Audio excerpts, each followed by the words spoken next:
Assalamualaikum warahmatullahi wabarakatuh.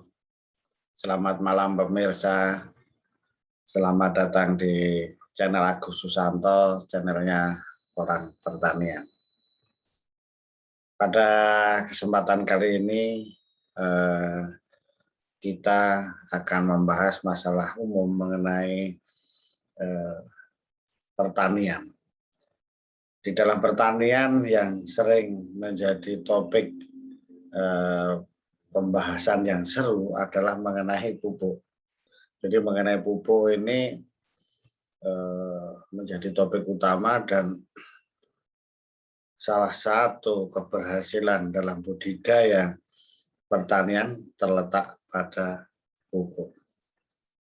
Dan ini menjadi pembicaraan yang hangat, baik mengenai kebijakannya, kelangkaan pupuk, subsidi pupuk, dan sebagainya.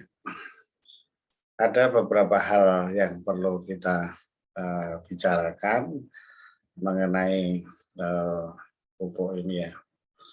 Untuk bagi masyarakat juga harus kita kasih informasi-informasi yang seimbang mengenai pupuk ini. Jadi kita pernah membahas pupuk itu berdasarkan klasifikasi berbagai kategori ya. Oleh karena itu ada berdasarkan kandungannya, ada membahas atau dibedakan menjadi pupuk kimia atau pupuk anorganik, kemudian pupuk organik dan pupuk hayati atau pupuk biologi. Jadi ketiganya ini bagaimana dan aplikasinya bagaimana? Karena ada yang menganggap bahwa pupuk organik ya sama dengan pupuk hayati, ada yang sama dengan pupuk mikroba, pupuk biologi, pupuk mikrobiologi begitu. Jadi tentunya yang kita bahas dulu yang agak polemik itu adalah pupuk, jelas pupuk organik dan pupuk hayati dulu. Nah ini dulu. Kalau dengan pupuk kimia kan jelas, atau pupuk anorganik. Sekarang pupuk organik itu apa sih? Ada permentannya juga itu. Pupuk hayati atau pupuk mikroba, pupuk biologi itu apa sih? Kayak gitu. Kalau pupuk organiknya itu adalah sekumpulan material organik baik dari tanaman ataupun hewan yang dapat memberikan nutrisi bagi tanaman. Material organik. Jadi ada pupuk hijau, kompos, itu juga masuk pupuk organik. Kemudian kalau pupuk hayati atau pupuk biologi atau pupuk mikrobiologi atau pupuk mikroba. Nah, itu adalah sekumpulan dari inukulan mikroba. Nah, itu bisa bakteri, bisa jamur, yang dapat memberikan sumbangan nutrisi, misalkan melarutkan fosfat, menambah nitrogen, sehingga tersedia bagi tanaman. Ya, memang karena sama-sama organik biologi itu orang sering mencampur adukkan, padahal beda. Bahkan ada yang menganggap bahwa pupuk hayati atau pupuk mikrobiologi, pupuk mikroba, ini bukan pupuk, ada juga. Karena pupuk tadi kan harus menyediakan sumber hara, sumber nutrisi hara. Kalau ini kan cuma membantu menyiapkan, kan gitu, sehingga dapat tidak usah disebut pupuk. Kalau mau membantunya mendegradasi ya degradasi, dekomposer. Nah gitu.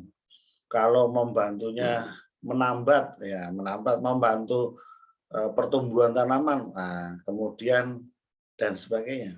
Nah, PGBR misalnya, nah itu. Jadi itu kan membantu.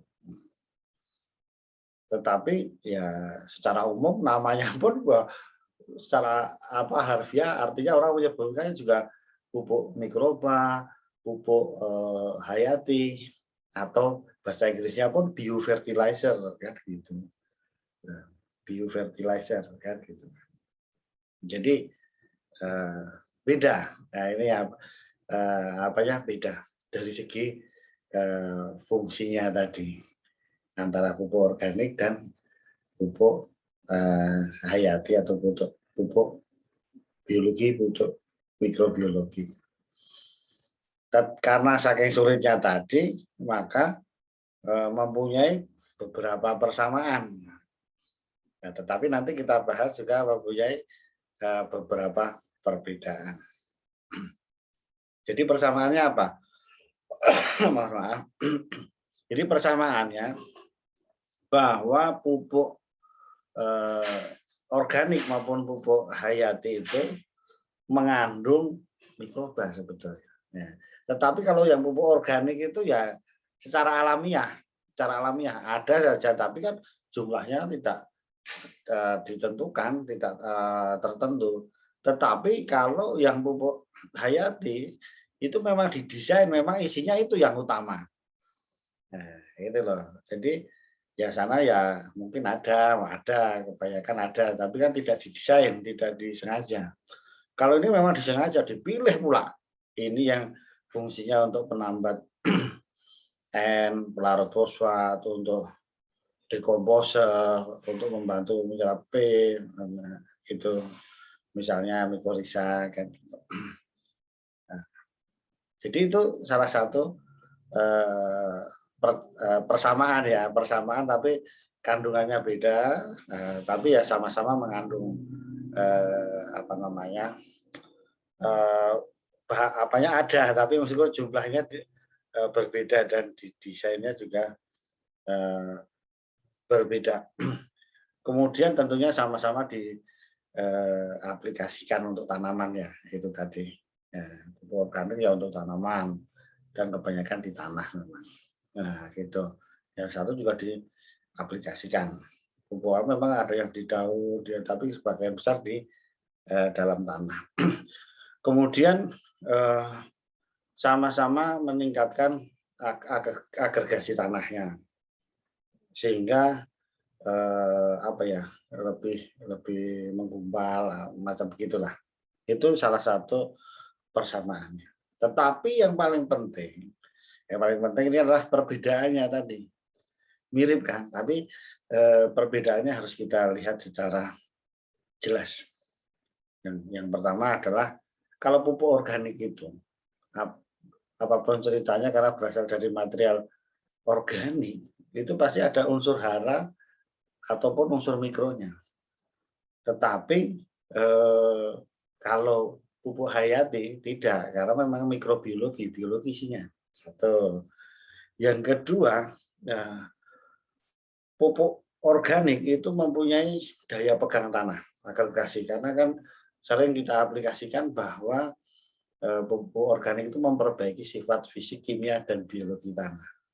Kalau pupuk hayati tentunya fungsinya itu tadi, ya membantu penyerapan, khusus untuk yang biologinya.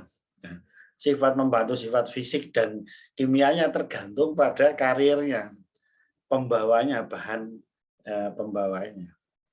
Tapi fungsi yang utamanya yang itu tadi. Kemudian ya, yang ketiga, pupuk organik secara teoritis, secara apa bisa menggantikan pupuk kimia. Meskipun itu dihitung itu jadi banyak sekali volumenya, karena kandungannya lebih relatif sedikit dibandingkan pupuk kimia. Tapi secara teori bisa menggantikan. Nah, bisa, tapi volumenya jadi banyak, tidak ekonomis dan sebagainya. Ya, tetapi pupuk kimia tidak, dia tidak ada sumber haranya gitu, hanya dia membantu, itu tadi penjelasan yang pertama. Itulah perbedaan yang ketiga. Jadi eh, perbedaan yang lain ya itu eh, akan mengikuti tentunya dari sifat-sifat yang ada ini. Nah, kemudian kalau ini perbedaan yang keempat penting juga nih. Kalau pupuk organik itu memang bisa berinteraksi secara positif dengan pupuk kimia. Nah, kemudian kalau pupuk hayati sebagian besar itu justru antagonis karena nanti makhluk hidup dicampur kimia akan menjadi mati. Ya gitu. Inilah nanti kita bahas bagaimana aplikasi dari kedua pupuk ini tadi. Jadi itu ada 4 perbedaan utama ya dari pupuk organik dengan pupuk hayati atau pupuk biologi. Nah, kemudian selanjutnya mengenai masalah campur-mencampur ini tadi. Jadi kalau pupuk organik dengan pupuk kimia itulah justru harus dikombinasikan. Nah, dikombinasikan. Karena kita kalau memupuk untuk memperbaiki secara umum di awal, makanya kita sering odrum itu. Organik dulu, baru dolomit, baru RP, baru urea, baru MOP, baru boron. Nah, karena organik dulu, baru kimia, saling melengkapi ini memperbaiki sifat fisik, kimia, dan biologi. Nah, karena jumlah haranya sedikit, maka dipenuhi yang anorganik atau pupuk kimia. Nah, jadi kebutuhan tanaman menjadi terpenuhi. Kemudian pupuk organik juga bersinergi juga dengan pupuk hayati, pupuk mikroba, pupuk mikrobiologi. Karena apa? Nanti sebagai sumber karbon atau sumber nitrogennya mikroba itu perlu bahan organik, perlu makanannya. Makanya seringnya karirnya adalah bahan organik. Makanya jawabannya adalah pupuk organik itu bisa dicampur dengan pupuk kimia bagus maupun dengan pupuk hayati bagus sekali dicampur. Nah, gitu.